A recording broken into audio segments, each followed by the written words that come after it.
stacked like a brick shithouse. You ever had a piece of old-ass lucky? You got our money, Dan said. Play it cool and get out of here. The light-haired man stepped forward and put the edge of his knife against Dan's throat. You make one move, Daddy, and I cut you up like cheesecake. And to the other. See if the old biddy's real or the tits are phonies. Jean stood quietly, not moving, not backing away as the smaller man approached her. He reached out to touch her breast. And at that moment, as the light-haired man turned his head to watch, Dan brought up his knee into the tall man's groin. He felt a nick of pain in his neck, and then, as the tall man doubled over in pain, Dan struck him on the side of the face with all his strength. At the same time, he felt the stunning blow of the brass knuckles on his left shoulder. As he leaped away, the small man came at him, and Dan, taking a glancing blow again, managed to grab the little man's arm in both his hands. With all his strength, he swung the man off the ground and threw him across the path into a clump of bushes. The tall man lay on the path, unconscious. The other one crawled out of the bushes, whimpering in pain, his arm dislocated, and stumbled away as fast as he could. Dan stood trembling, his chest heaving, a trickle of blood running down over his sweater.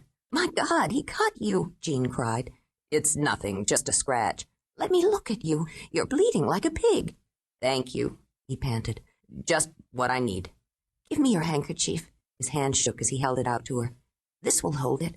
Thank God for turtleneck sweaters. What a hoodlum you are." He nodded, grimacing. "Are you all right, Danny?" The pain in his chest eased. "Sure, I'm all right." He took several deep breaths. "Wouldn't you know it? Mid-morning in the park and not a cop or a soul in sight. There's civilization for you." Jean had picked up his wallet and her purse.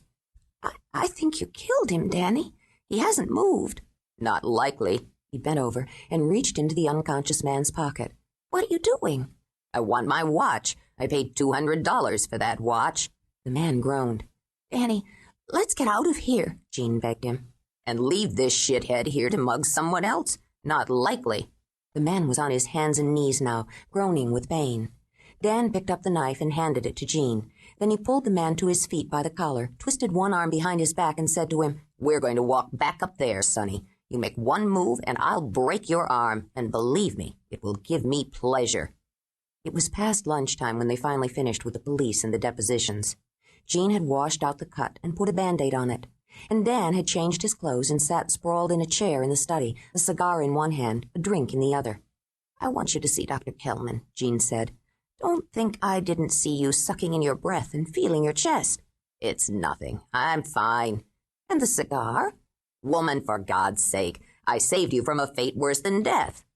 "I don't know. To be raped at my age? That would be an experience. And what a monster you are!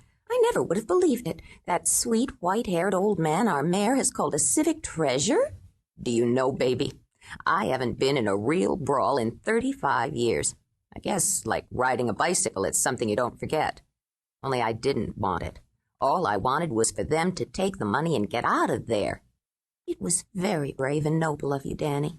"You're damn right it was. And also stupid. To jump a guy with a knife at my throat?"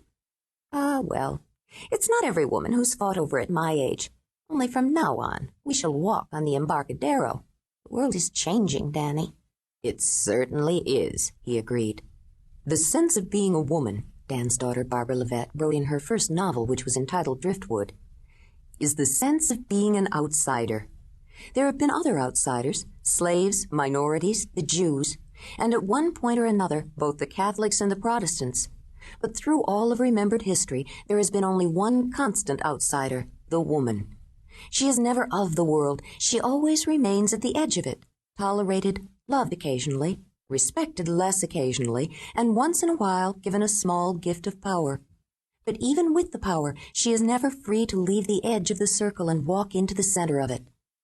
William Goldberg, who was producing a film based on Barbara's book, singled out that paragraph and said to Barbara, "It seems to me that there's the root of your problem. I'm not arguing with what you put in a book. That's just you. A film is something else. Not that I buy the notion. I don't put my wife in that category. And I've almost got Kelly Jones to play the lead. We're very close, damn close. And if you got any notion of what an arrogant, demanding bitch she is, you wouldn't put her in that category either.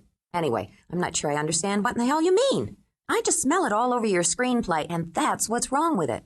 "I tried to explain it to you, Bill," Barbara said tiredly. "It's not something I created or invented. It's the essence of the film."